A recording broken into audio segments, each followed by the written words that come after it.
দেখুন, আমাদের বরাবরই আমরা সৌজন্যপূর্ণ রাজনীতিতে বিশ্বাস করি। 30 নম্বর ওয়ার্ডে যত দেওয়াল আছে, তৃণমূলের দেওয়াল আছে, আমাদের দেওয়াল আছে, সিপিএমের দেওয়াল আছে, যথারীতি আমরা আমাদের দেওয়ালে চুনকাম করেছিলাম। এরপরে সেটা লেখা ছিল সাইড ফর বিজেপি। ওরা কি করেছে, এই প্রথম 17 সালে একবার ভোট লুট করেছিল, এই প্রথম হারার ভয়কে সামনে পেয়ে ওরা হেরে যাবে জানে, সেই জন্য কী করেছে, আমাদের দেয়াল মিটিয়ে, আমাদের পদ্মফুল মিটিয়ে নিজেদের ঘাসফুলের চিহ্ন এঁকেছে। সেই দেওয়ালটা ছিল পোস্ট অফিসের দেওয়াল।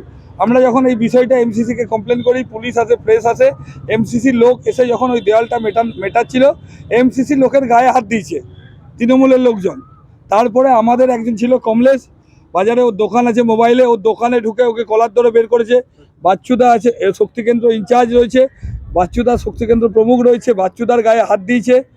মানে এবং আমি যখন ঘটনাস্থলে যাই, ওদের 2-4 জন যারা সবে তৃণমূল হয়েছে, তৃণমূলের এই team, B team, C team রয়েছে এখানে, তারা এসে পরে হুমকি মারছে যে তুই গ্রামে ঢুকিস কী করে দেখব।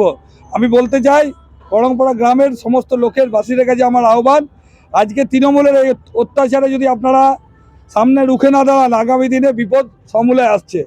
আমরা এগুলো তৃণমূলের লোক ছিল, তৃণমূলের নেতা, মানে নেতা তো নয়, ওরা সব ওই হুলিগান কালচারের লোক।